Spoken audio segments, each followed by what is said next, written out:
অতএব তোমরা উভয়ে তোমাদের রবের কোন কোন নিয়ামত অস্বীকার করবে? وَلِمَنْ خَافَ مَقَامَ رَبِّهِ جَنَّتَانِ আর যে ব্যক্তি তার রবের সামনে উপস্থিত হওয়ার ভয় রাখে তার জন্য রয়েছে দুটি বাগান।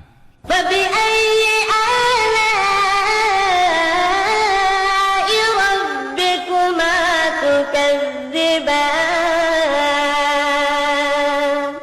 অতএব তোমরা উভয়ে তোমাদের রবের কোন কোন নিয়ামত অস্বীকার করবে? ذَوَاتَا أَفْنَانٍ